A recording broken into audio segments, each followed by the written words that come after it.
Revelation 4:1 says, "After this I looked, and behold, a door was opened in heaven, and the first voice which I heard was as it were of a trumpet talking with me, which said, Come up hither, and I will show thee things which must be hereafter." Why isn't the church mentioned after Revelation chapter 3 and verse 22? The Pre-Tribber will tell you it's because they've been raptured out. We see the church mentioned over and over again in chapters 1, 2, and 3, and then from chapters 4 through 19, no mention of the church. Why is that? Because all of that's tribulation, and the church isn't going to be here for 1 second of the tribulation. This is a line that is regularly repeated by pre-tribbers, but does it make any sense at all? And I'm going to show you, no, it doesn't make any sense. It's not an argument. In fact, them making that argument shows a major inconsistency in their doctrine. So why isn't the church mentioned after Revelation chapter 4? Well, first off, let me just say, I think it's a really bad idea to form your doctrine around something the Bible does not say. Shouldn't we be forming our doctrine around what the Bible does say? And they're using the fact that it's not mentioned as proof that the church is not there. And so that's a really bad precedent we are setting right there when we start forming doctrine from what the Bible doesn't say. There's no telling what kind of craziness we can get into if we're allowed to use that type of hermeneutic.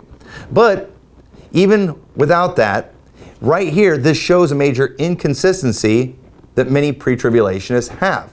Because I would say a vast majority of pre-tribulationists that I have talked to, they also do not believe in a universal church, yet they're demanding that the Bible speak of the church as if it were a universal thing.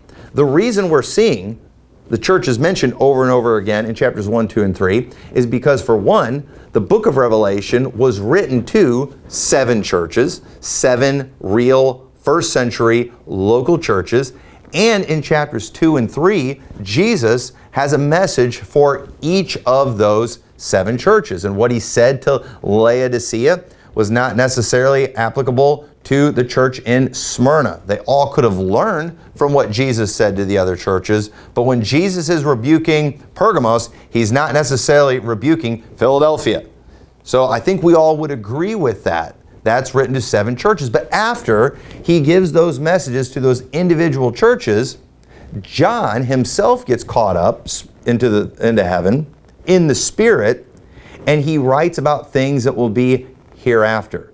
And the reason it doesn't say church after that is because what John writes about was not necessarily for any of those individual churches.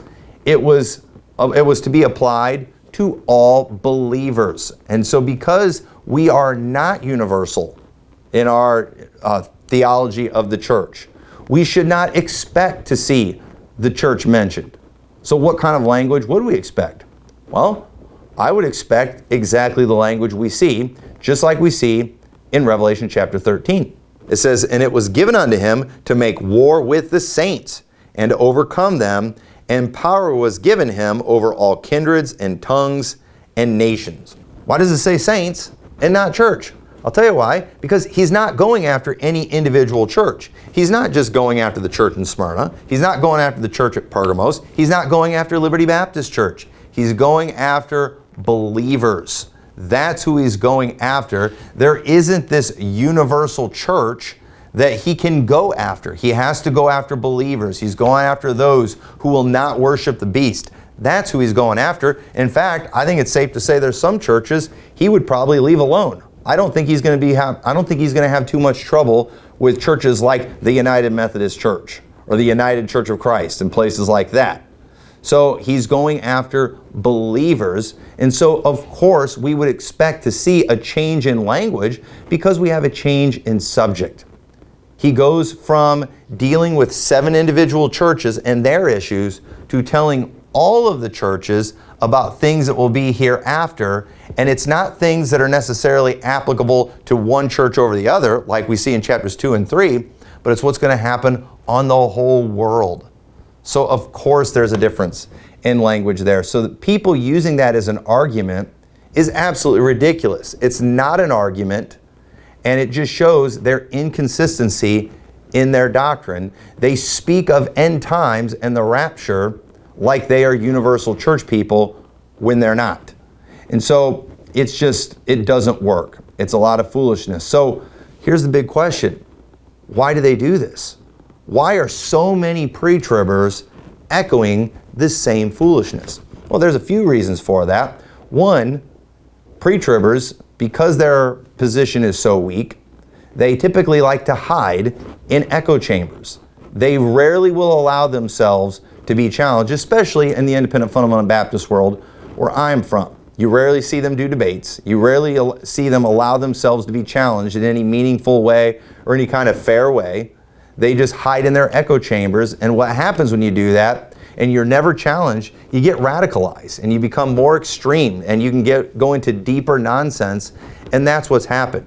This is a foolish argument. Even if pre-tribulation was true, this argument is foolish. It doesn't prove anything, but yet it's repeated over and over again, because usually when it is said in an IFB church, it's followed by a whole bunch of amens.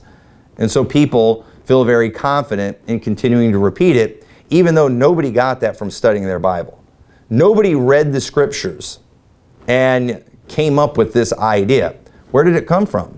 Well, the reality is it came from Scofield's notes, once again. And I know they'll say, oh, I don't even have a Scofield Bible. Yes, but the person that you heard say that nonsense got it from somebody who got it from somebody who read it in Scofield's notes. In Scofield's notes, it says there's a fourfold application of the messages to the 7 churches, and the final application that he gives says, prophetic, as disclosing 7 phases of the spiritual history of the church from, say, AD 96 to the end. It is incredible that in a prophecy covering the church period, there should be no such foreview.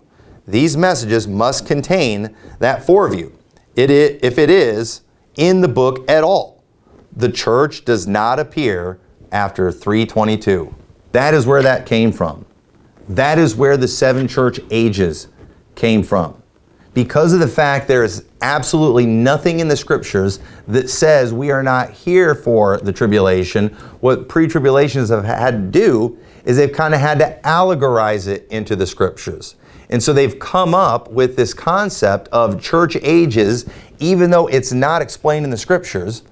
They claim to be literal, even though they're not taking that literally, that it's just literally 2 7 churches. No, it's got to be church ages.